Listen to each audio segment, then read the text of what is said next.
welcome to your Daily Writing Habit, episode number 463. If you're writing a book or thinking about it or trying to finish a book you've started, or maybe you need help letting more people know about your book, you are in the right place. Good morning, happy Saturday. I'm your host, Christine Whitmarsh, also known as Christine Inc. Each day, I'm sharing with you the writing habits I've learned over my 19 years as a ghostwriter, book coach, and author. I have found that three things in particular have a huge impact on your success as an author, and they have the ability to turn a quote-unquote non-author into a published one. Those three things are writing fundamentals, productivity, and mindset habits. Here's today's quote. I kept always 2 books in my pocket, one to read, one to write in. Robert Louis Stevenson.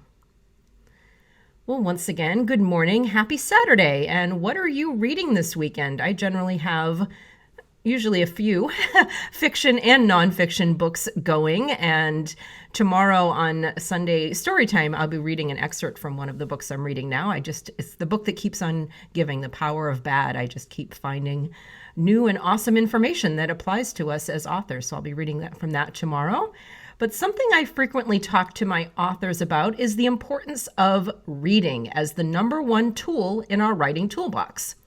And beyond that, learning how to read like an author. So what does that mean?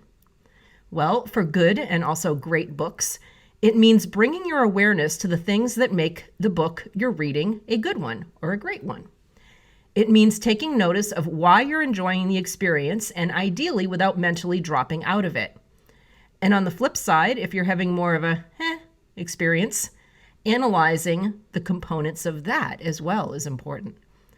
And if you're saying, now, how am I supposed to be analytical and enjoy my reading experience? Well, let's be honest, authors, are we ever not authors? I talked about that recently, about how we're full-time authors, whether we know it or not. Do we ever completely forget everything we know that makes a great book? And for those of you still thinking about writing your first book, or if you're in the process of doing so, don't worry, you will find out what I'm talking about. And it's actually a pretty awesome thing. It's not a negative one. For me, it adds a whole new layer of fascination to reading. So for me, not only am I learning as I'm reading books with my author hat on, but it just makes for a much deeper, more, comprehensive, multi-layered, multifaceted reading experience because I kind of see what the magician's doing behind the curtain, as it were.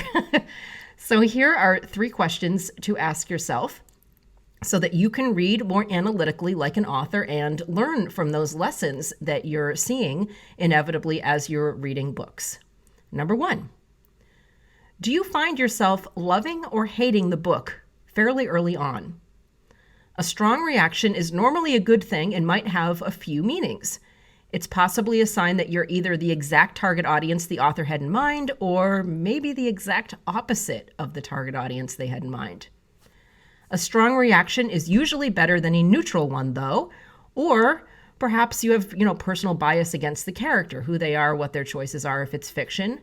But, the point here is, a strong reaction is better than a neutral one. So take note of when you have a strong reaction, especially if it's a really strong initial reaction when you're reading a book. And this is all these things I'm talking about are fiction and nonfiction. So take note of those reactions and then start, looking at why that is, why you think you had such a strong reaction to a book. Number 2. From a writing fundamental standpoint, are you editing the book in your head to make it better? Keep note of the types of things that you're editing, if that's the case, and see how they apply to your own writing. This may be your mind signaling you. So it might be, you're seeing the things in other, authors' books that maybe you need to work on in your own book. Perhaps it's too content heavy and needs to be broken up by story or run on sentences. I know that's one of my big things. So I definitely notice the things that I need to work on. So that's another observation point. And finally, number 3. Overall, what are the top 3 things that jump out at you about the book? Good, bad, or both? How can you translate those 3 things to either model or to avoid in your own writing? Remember, the most important thing you can do as an author is to make your readers like and trust you as the book's narrator, whether with yourself as the narrator in nonfiction books or through your characters as your narrators in fiction. They just need to believe, the readers, not your characters, that you're bringing them somewhere and you won't drop them on the side of the road on the way through with sloppy, lackluster, unstructured writing. If you can train yourself to identify which books do that well and which ones don't do it so well, you will have a treasure trove of lessons that you can then apply to your own writing. Happy reading.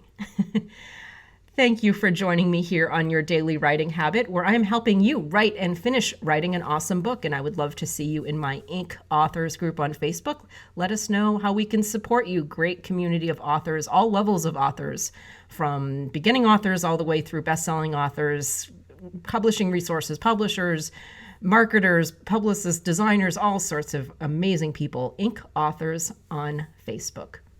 Until tomorrow, happy writing.